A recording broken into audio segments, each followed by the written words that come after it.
Good evening, everybody, and welcome to episode 3 of the Stat Check Mind Goblins crossover. I am joined by the wonderful Alex Fowler of Team England and Struan Robertson of Team Scotland. They're also both of Mind Goblins.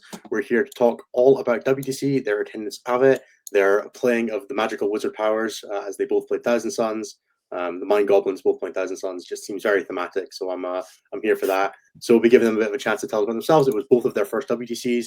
So it'll be really great to hear from their perspective of jumping from being a singles and teams player with Mind Goblins to being a teams player just straight up, and what they're going to be taking from the event, what they'll be doing in singles going forward, and all of their other various opportunities. But before we get into that, Stru, Alex, thank you so much for joining me. I'll give both of you the floor for a second. Stru, tell me a bit about yourself. Where do you play? Where are you based? How long have you been with Mind Goblins? And do that. Yeah, no worries. Hi, Struan. Where do I play? Despite being Scottish, I live down in Swindon, so I moved down south about 12 years ago for the weather. It's way better in this, although it's a bit too warm at the moment. I've not been playing long. Like, I started in 10th edition. My first event was last February 24. And then my first teams event was that September. And I loved the singles, loved the teams even more, and just wanted to play more and more. So I've been playing for the Swindon Wargamers and Tacticians, the sort of local club in Swindon, and then went through the process for Scotland. And then sort of towards the end, before I knew whether I was in the Scotland team or not, expressed an interest in Mind Goblins. They expressed an interest in me. I yet to officially play for them, but we're in the chats, we're talking lists. We've got quite a few things lined up in the coming months. And yeah, I'm really excited about it.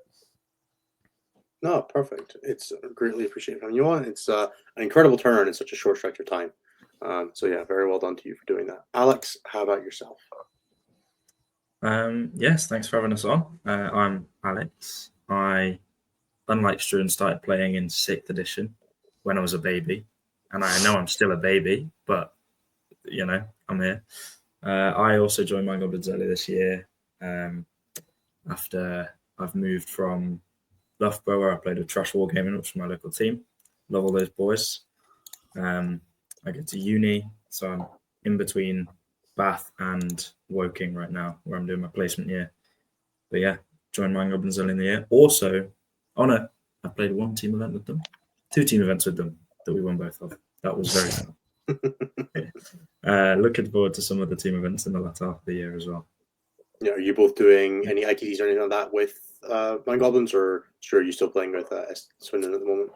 No, I think I'm signed up to the upcoming one, November, I think it is. Mm-hmm. And then there should be another event up in Barnsley with 6++ at the start of November. Up in Barnsley, yeah, that's definitely where I describe Barnsley as being.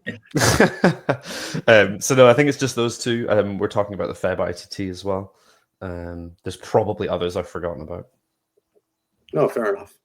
All right, so let's do the first of my prepared questions, because that's usually how these things operate, as I fervently scrolled. So how was the WTC process? Obviously, both of you are on different teams. Struan, you're on Team Scotland, which is a C2 team. Alex, you're on Team England, which is ostensibly a Tier 1 team. So how was the process for you guys? What was it like going into that, going into being involved in a national team for the first time? Alex, you want to start us off? Yeah, it was amazing. I loved every minute. I kind of had an insane year of Warhammer, to be honest, because I did my first ever international event. I had, LGT last year, and then I had my first ever international event, World Champs in Atlanta, and then started doing stuff with the team and did Pyra twice, and then WTC, and I've just loved the whole process of applying, getting used to the WTC boards, just playing way too much, borrowing armies. And yeah, loved it. The event was awesome. It was an incredible vibe to see so many people that I've met, even just in the past year. It was a fantastic event, and I really loved everybody at the same place. My favorite way to play. Yeah. So what's the actual England process like? Like, what does it take for you to go from being a singles player at events like WCW and LGT to being part of Team England? So it starts soon, very soon. I think the application, we've just had a captaincy vote close, and the application process opens, I think, this week. And you just send in an application. Anyone can apply. and then there's last year there was a TTS league for the first few months where there was a few rounds you got paired into people, and then they organised a ton of in-person 8-man events throughout the year that different people from the team got invited to. In January, the team got thinned down to a squad of 22 players. Thinned down to 22 is a stressful statement. We had something people apply to Team England, and then it was cut in a third. And then that squad played IRA and Home Nations and a couple of other team events. And right after that, the final 8 was selected. And then the crunch time was on, which is right when the Thousand Suns Codex released, which was perfect. It's a good time to have a crunch time, right? Right when your book drops. Right when my book drops, but unfortunately, my book dropped.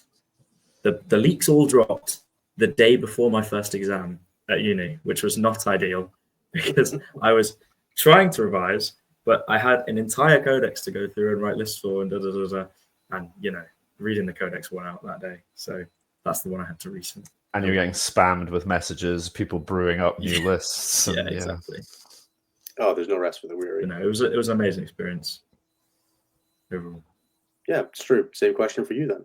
Yeah, it's interesting because I went into it without kind of any expectations. Like, as I said, I'm fairly new to this, and I was playing at a Teams event in Wales, and one of the guys was like, I mentioned just like wanting to play stronger players and play like with and against stronger players, and he's like, you should have a look at the Scotland thing.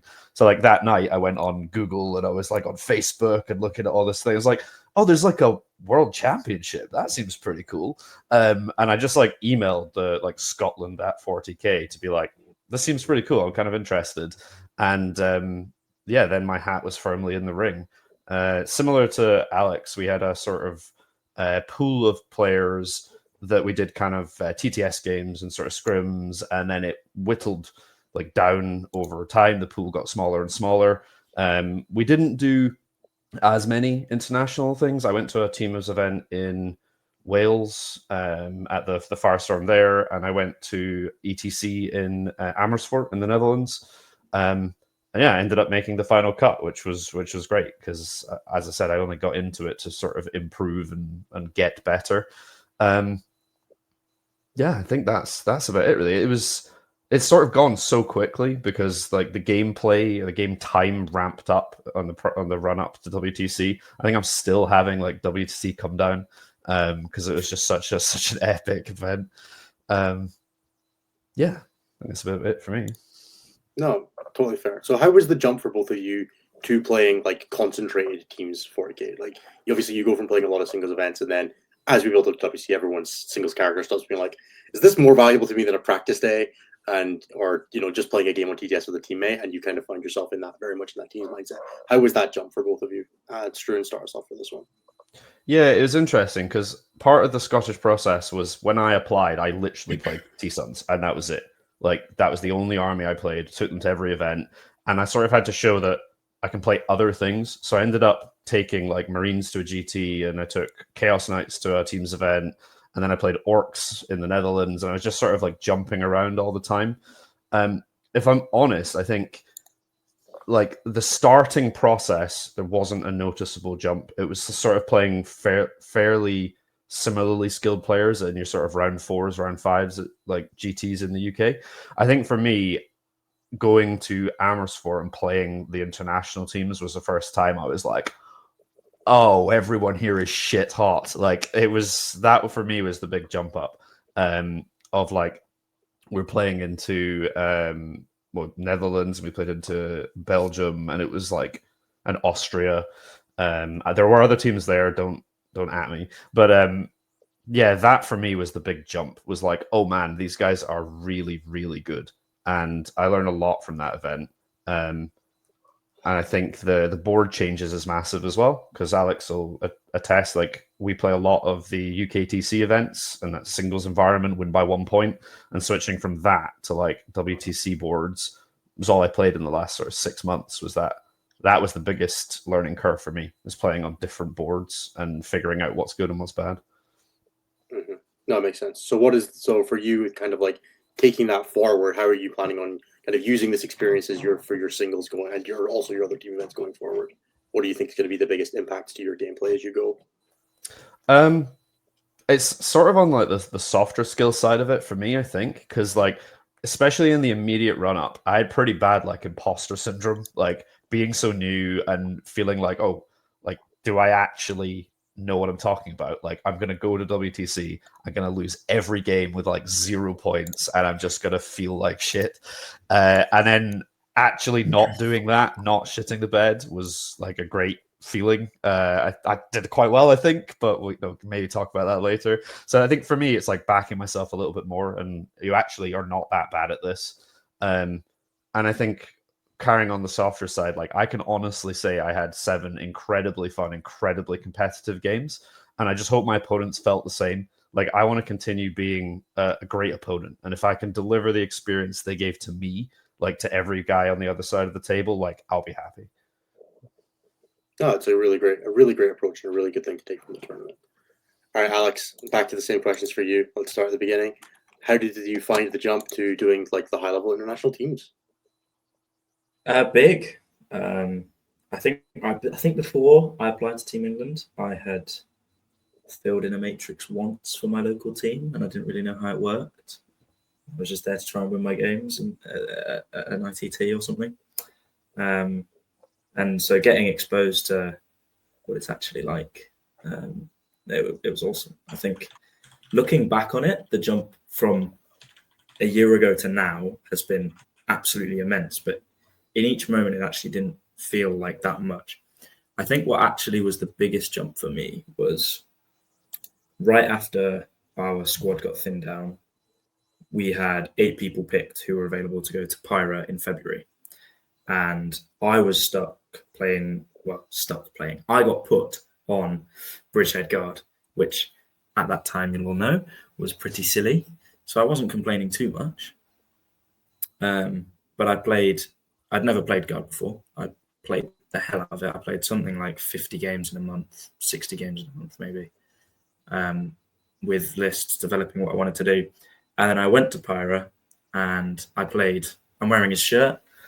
Brian type, and round 1 I got completely bummed, and it was like I'd played Byron before and I thought I gave him a good game, but he did win. That was at LGT a couple of years ago. But yeah, I was like, damn, there really is levels to this, and it was taking that game and keeping my head up for the rest of the 4 games, because Pyra is a very intense event, 3.5-hour rounds. No lunch break. You get your lunch served to you while your opponent's playing his turn. And to go from, I think I scored a 1 against Brian in the first round on his Tactical Orcs, which I thought was a good matchup because I played it in practice multiple times and I'd popped trucks and just tabled my opponent. So I was like, cool, this is just a win. And I got shown why that's not the case.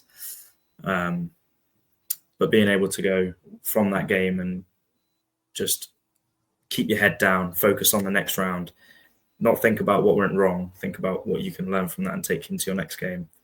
I think that was really the big step for me. Playing so much practice towards one goal and then going in and being like, my practice isn't actually reflective of the real thing, but not letting that slow me down.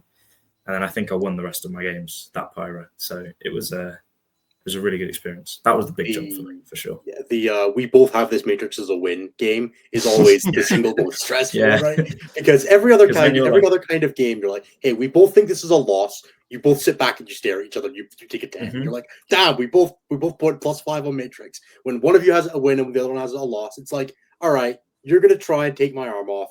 I'm gonna try and stop you, and I know that I'm getting a 7 in my heart. But if you screw up, I'll take a 9, right?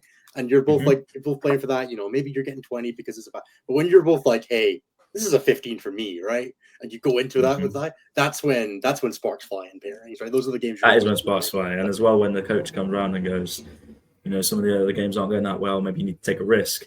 And I'm like looking at my thing, and I'm deep striking the back of my deployment zone, and I'm like, I can't take a risk right now, man. What risks do you propose I take here? Yeah, I took the risk on my pairings matrix.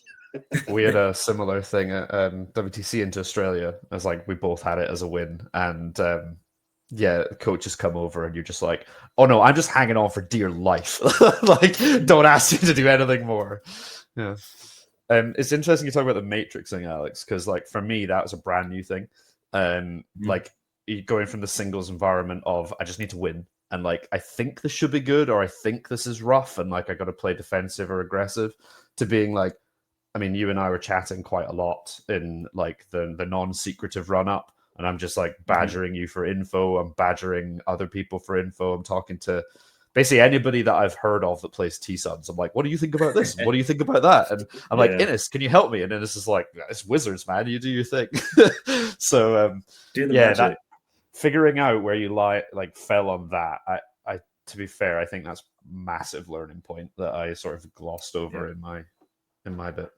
So you can have a look at the Team Scotland's review matrix, and across we played 56 games. I think we had about 7 games total that were on matrix. So it feels like that sometimes when you look at it. Hey, a lot of them are up on matrix, right? It's not just that's good. Then. But it's like, hey, there's a lot of volatility in there. It's good fun when you look at it and you see one person's like off matrix by more than 2 7 out of 7 rounds. It doesn't count when our guard player just puts 5s in for every round. Like he's obviously going to swing up. That's right. It's also a lie when I put a 14 for a good amount. When I cap my big wins at 14s, and I'm very much lying. But yeah, for sure. All right. So to continue with that question, Alex, what are you taking from WTC into your singles play as you go forward? Obviously, we've got LGT coming up in just under a month, right? Like it'd be good for you to get the reprisal, get back in that top 4. What's been the big learning if I was going? You're not going? Heartbreaking. What I did have though is I had a singles event this weekend on So the big thing that I'm taking from WTC is my list from WTC on WTC terrain to a singles event and then winning all my games. That was what I took, which was fun. It's really fun coming back from WTC being like, oh, I'm just way better than everyone I play against singles tournaments now, right? Yeah, like day 1, I scored 58 out of 60. I was like, yeah, cool, nice. Drop 2. Come on. I know. That's why England are, isn't it? I dropped 2 because I was being nice, and I got most sporting for it as well. I won the event and I got most sporting. That actually might be the most really impressive thing you've ever said. Especially with I'm pretty proud. I'm pretty happy, yeah. Especially on Thousand Suns when I'm like, oh yeah, Magnus's wingtip over here can see that little thing. Are you okay with that? And they're like, I'm going to use the fact that Magnus wing is curved to go around this ruin to see onto the back off the board and back onto it on that one layout. But at least I tell my opponents about everywhere it can get to in their time, so they know what's coming. That's information overload. I think when a Thousand Suns player does that, I think the easiest way to do it is to hand your opponent a spare Magnus and say, here and here and here. So you actually can't stage anywhere. Sorry. One of the Luxembourg players lent me a second Magnus for WTC, and it was just so useful. Just literally, as you say it's just giving it to your opponent and being like, you can move this far with an extra 6. Go nuts. And just letting them figure out all the bits he could pop When up. I played on the War Games live stream, I kind of hid him behind the scoring thing. And I think we were like halfway through turn 1 and they spotted there was an extra Magnus on the table. And it's I had the extra Magnus just like you did. Very, very useful. That was a funny moment on the stream.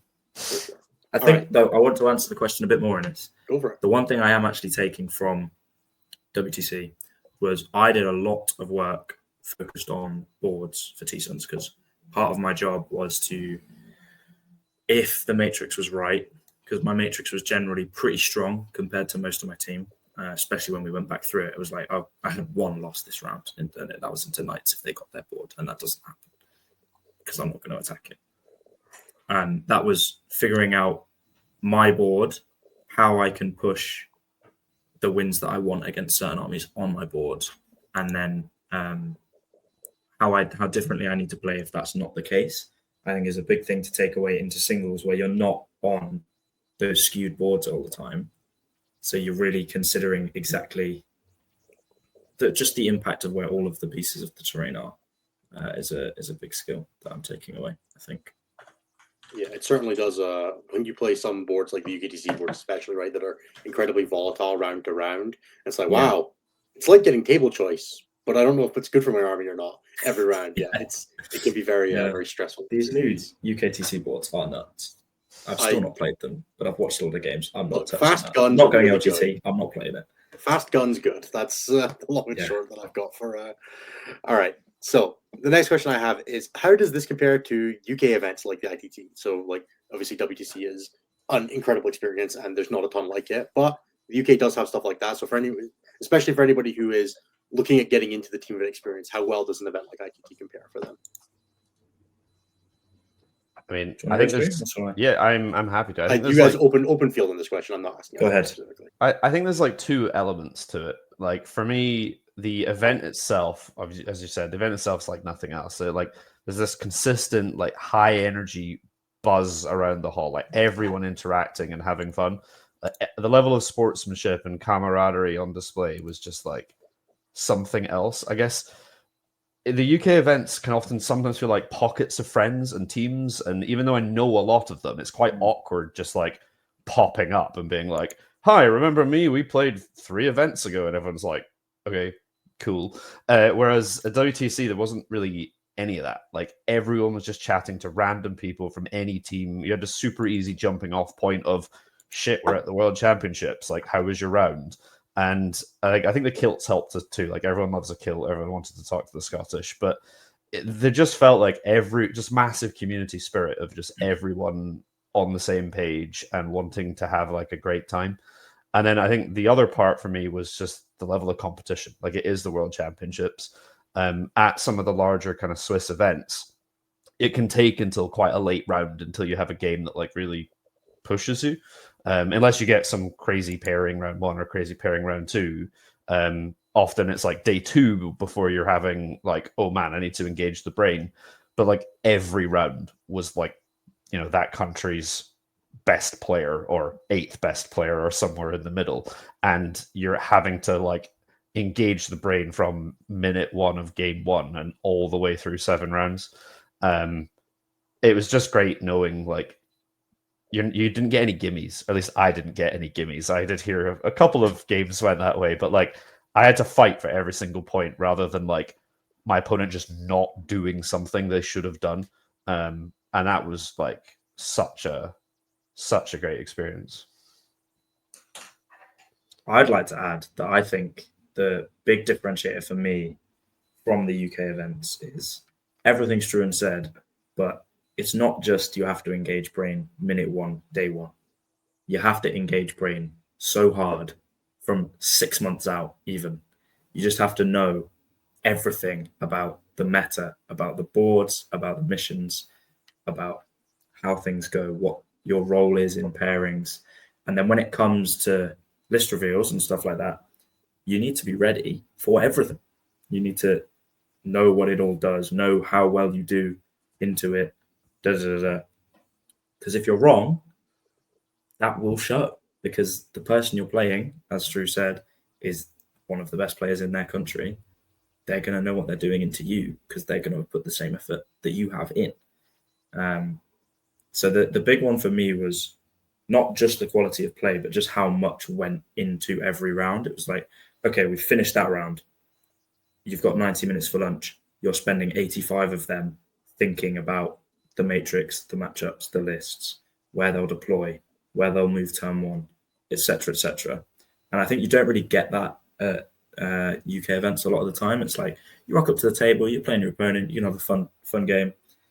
You chuck a matrix together 5 minutes before the round because exactly. There were 200 teams at the tournament. You didn't think too hard about it. It doesn't. Exactly. Like your team spoke 4 times in the group chat beforehand, where 3 people dips to faction and the other 2 of you figured it out. I think the other part is like you talked about boards earlier, Alex. Like that's just an extra element layered on top. Like if you're playing a singles event, you know what the boards are going in. You know, like okay, round 1, 2, 3, 4, 5. I'm playing this. Even on ITT, it's like there's 3 options.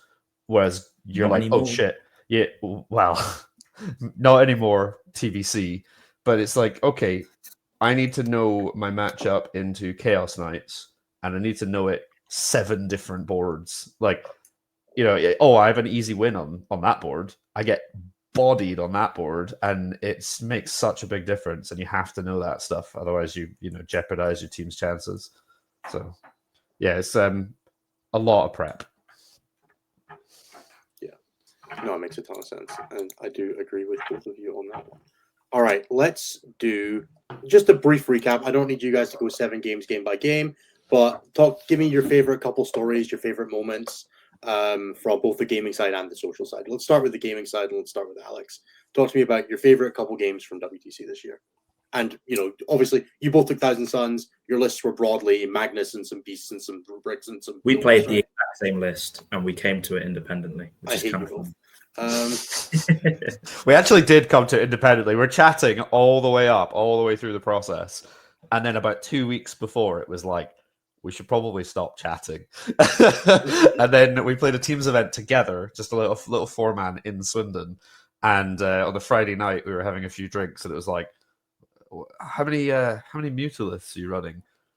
2. How many Bogoats are you running? And then we realized we're running the exact same list about like 5 days before list lock. Oh yeah, it's a good time. All right, so pretty standard Thousand Suns. So it was what? Magnus, 4 rubric squads, 5 rubric squads. Magnus plus 4, 2 Magnus Infernals. 4, there you go. 1 Sorcerer, 1 Shaman, 1 Exalted with double Doom Bolt, 18 Bogoats, 2 Mutaliths, 10 Zangors, and a Rhino. Banger. Hell yeah. Infernal Vortex, Arcane. Oh, sorry, the government name of Arcane Vortex on an Infernal Master. Super Flamer and Uppy Downy on your. He gets called the Eldritch Vortex of Etath when his mother is mad at him. Otherwise, he's Arcane Vortex. Yeah. All right. So, how did you both find the list? And then, Alex, take me through on the gaming side. What was your highlights from the event? Obviously, you got to play. You said favorite moment earlier. Moment. My favorite moment. You can give me one. You can give me whatever. I've got a favorite moment, and that's that Dev Wound go turn double 6 Overwatch with an Infernal Master while I'm holding and bring it down. This is turn 5 against Grisha's Space Wolves that he's got down as like a 15, and he's trying to play for it. And I kind of do some things here, I do some things there, and it's looking very, very tight at the end. Like he's probably on for an 11. That's what I'm saying to my coaches. And then I hold, bring it down. He moves a Predator towards me to shoot at something onto an objective. I'm like, come on, I have to overwatch this. And I just bang the double 6 and I just one-tap it. And it was just, And I got like an 11-9 by 2 points or something like that. Because then he didn't get Storm or I can't remember the exact thing, but it's just you roll those dice, you see the double 6 in Deathwind. It's just a drug. It's beautiful. I think mine max shotted like 6 the whole event. So yeah, I think that's a skill issue. Super salty about that. But yeah, go on. Otherwise, favorite game. The game against Grisha was great. I played on stream twice, both of which were awesome. I really enjoyed going back through the Polish stream, hearing them go, and this is how Alex is dead and our player's going to get a 15, and then it was a 10. That was nice. That was on Contact Lost if anyone wants to watch it. Yeah, that was a Contact Lost game. That was really good. Those chaps are lovely. Played Leshu, who I played at Pyro previously and had an awesome game. He's a lovely guy. Other favourite gaming moment? Getting a 20 in my first game. It's a nice little confirmation. Oh, yeah, I can do this. And social-wise, I actually had to miss out on a lot of the social because I was finishing my games and then going to revise for my exam, which was not fun. But I did just enjoy sitting in the big outside square area when all of the WTC teams were just at the same pub, talking about the games from the day, talking about the matrices for tomorrow, and just chatting general shit. It was awesome. Radler, amazing drink. Can't get it here. I really want one. No, it makes a ton of sense. All right, Stu, same couple questions for you. Yeah, it's tough, but like Alex talked about his first game getting a 20. I think for me, like game 2 was sort of settling moment because I felt a bit hard done by the score on the door for round 1. Like it was a T-Sun's mirror on supply drop where my expansion disappeared. Yes. I gave up 9 points on challenger cards and got a 10-10, which like on paper, you're like 10-10 in the mirror with all of that. That's a great result. But it just was like, it could have been so much better. So like for me, game 2 into Luxembourg, I played a guy called Tom, and it was like my last game against Emperor's Children was getting absolutely blown off the board by John Lennon. And I was like, oh God, I'm playing EC. And to come out of that with a 14 and just sort of settle myself for the event, like that was really, really good. I really enjoyed that game. Tom was lovely. He had his better half there helping out as well, and she was really nice. And it was just really fun chatting with him and her and just getting that good result down after the sort of 10 of round 1. Mm-hmm. I want to jump in history if that's okay before you get onto the social bit.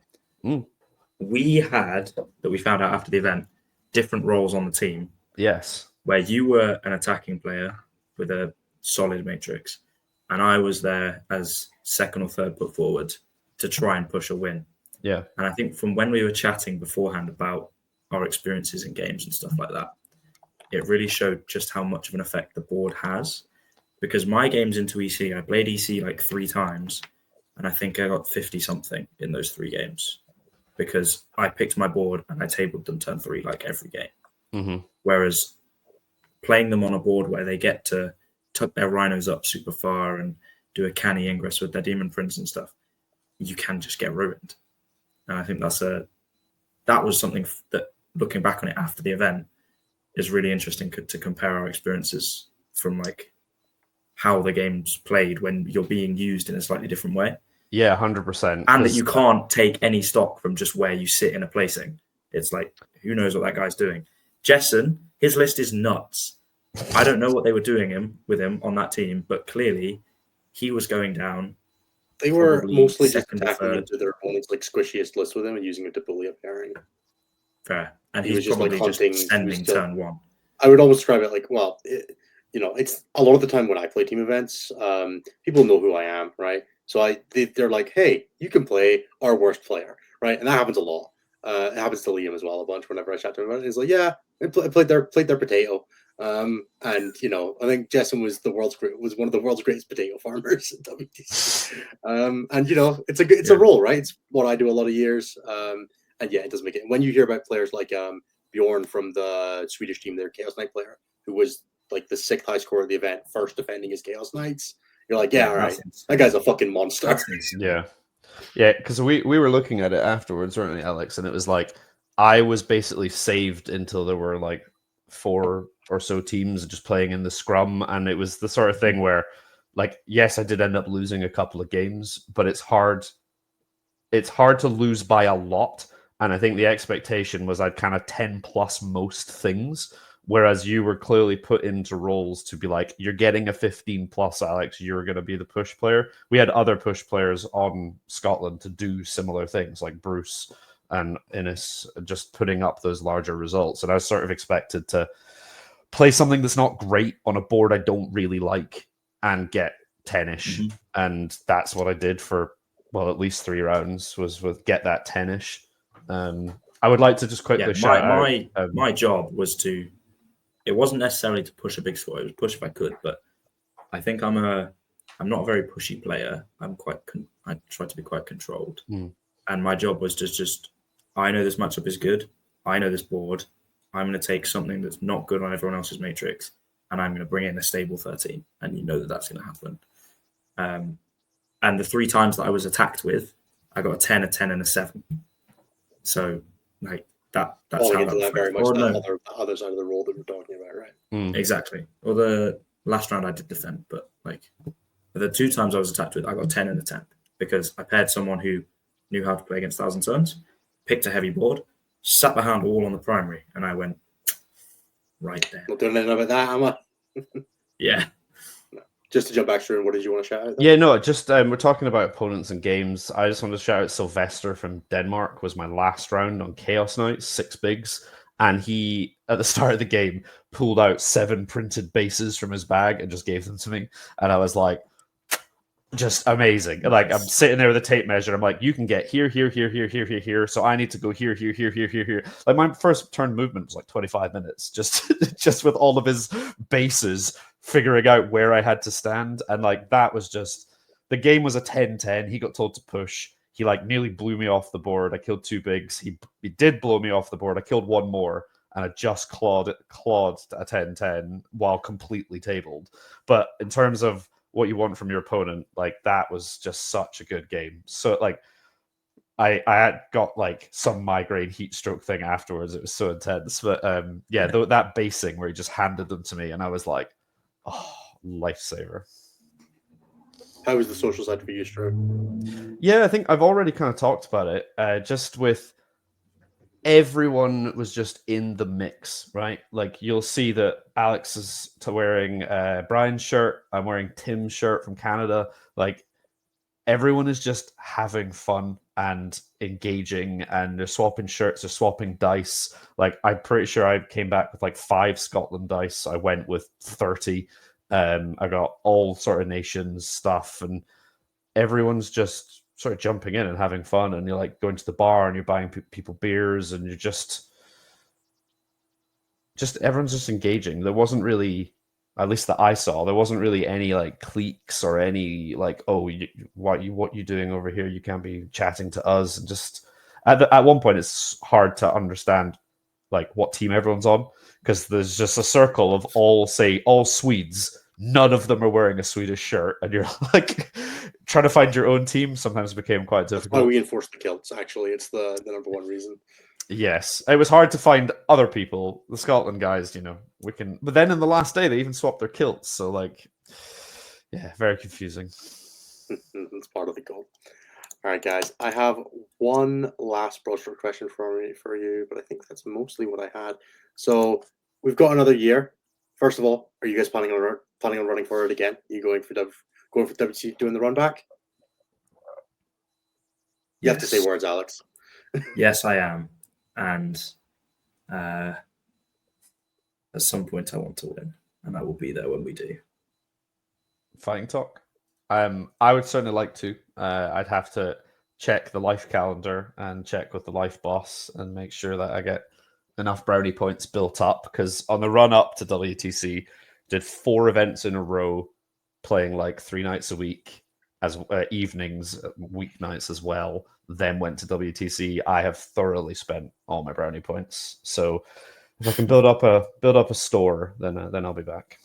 So with that in mind, then, what does the next year look like for you in terms of preparation and practice? What are you looking at as being your big goals for the year with getting to where you want to be at WTC? I haven't really thought about it, if I'm perfectly honest. As I said, I'm on the come down from WTC. I'm playing the Gunhammer Open as my first event in like a week. I'm taking Eldar. I've never played Eldar before. I think I've played them twice on TTS for like an hour. Should be fun. And then I'm going to LGT with something. Who knows? There's a data sleep between. Yeah, then, right? haven't even figured that out. Alex mentioned borrowing armies earlier. Yeah, I have. Again, I've probably used all my goodwill in my local community. I've borrowed so many armies for so many events. So whatever I can get hold of, I guess. In terms of like the year, I'm sick of going 4-1, frankly. I've gone 4-1 at like the last 5 events I've been at. So for me, realistically, would be to drop the 1, not for the 3-2, for the 5-0. That, I think, for me is a realistic expectation for the year. You can replace it going 7-1 and 6-1, or it's a little more. Exactly. I'd like to chuck that up and start bringing home silvers. No, it makes sense. Alex, how about yourself? I'm not sure, really. I'd like to try some different armies for the next few months, first of all, because T-Suns are getting a fat dump on their head in a couple of weeks. So I'll be trying some World Eaters, some EC, pushing the boat out a bit. I want to play some Eldar. And I think kind of just figuring it out. I think once we've got a better picture of whether it's going to be 10th or 11th edition, I'll then figure out what my goals are specifically in terms of WTC, but I still just want to play international team events, win some events with Mind Goblins, try and win that #1 UK team again. That'd be cool. There's only the only teams that give a shit about that are Mind Goblins, Vanguard, and War Masters. No one else is even doesn't even know that thing exists. So as long as good luck to you. It's fine. Yeah, I'll put my money on that. We sponsor Mind Goblins, right? That's what we're here for. We want you to beat Vanguard. Yeah, that's good. Let's see it. I mean, I don't have any singles events booked in because I can't do LGT, unfortunately. The one that I did have was this weekend just gone, and I got more than I could ever ask for. I mean, I won a WTC terrain set. It was amazing. So yeah, I'm just gonna have some fun. We're now officially Alex is in his I got the teams bug, fuck playing singles phase. Yeah. Yes, exactly. Maybe I'll play one event every 3 months. So I don't go that Elo decay down 200 places on Elo. Yeah, for sure. No, it's a very real thing, right? No one comes back from WTC worse, and no one comes back from WTC wanting to play singles. Yeah. No, fair enough, guys. Well, it's been wonderful having you both on. Is there anything either of you want to shout out? Any people, places, teams, whatever? Go for it. It's your space. Drew, start us off. Oh, geez.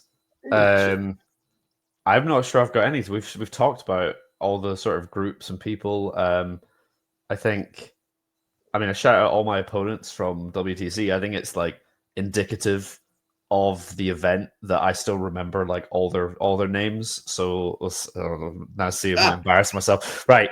Toby from Switzerland, Tom from Luxembourg, Justin from Netherlands, Darius from Latvia, Tim from Canada, Lockie from Australia, and Sylvester from Denmark.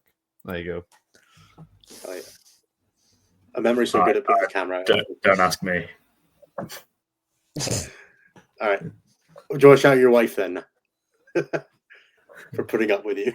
Oh, me? Yeah. Or Alex? Are you old enough to get married, Alex? I don't think Alex is, no. Yeah. She'd like to, but no.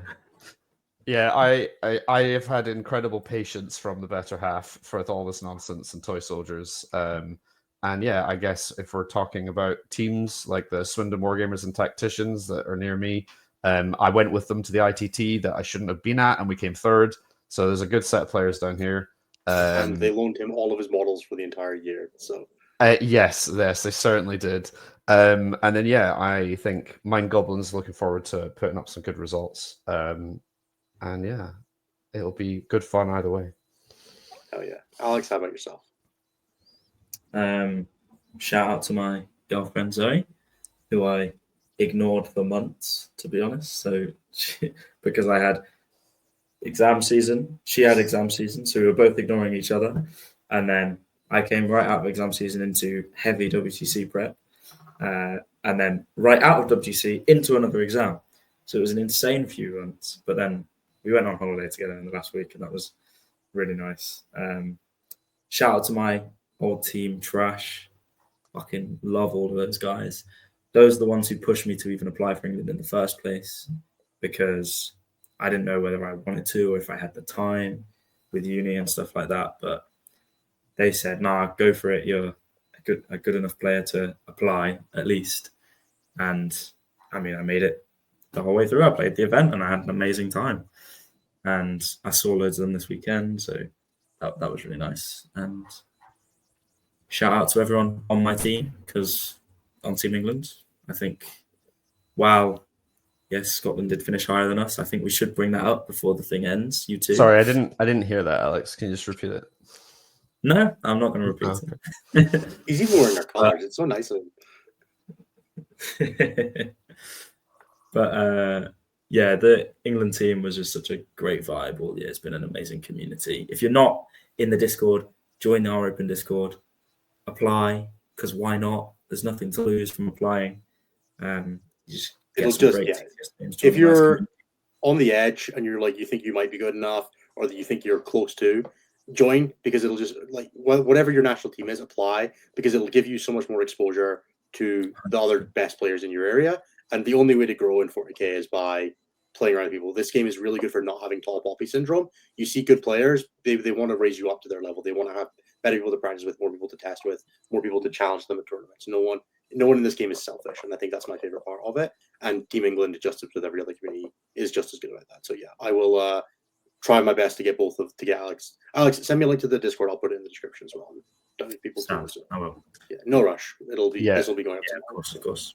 I just echo the same thing. Like, I didn't know anything about any of it before I threw my hat in the ring. I ended up making it. Like, I think if you're interested in playing stronger players alongside stronger players, have a look at teams, have a look at your international team, and even if you don't make the cut, you'll make like great connections, great friends, and you'll be playing at a consistently higher standard, and you can uplift all your local clubs as well.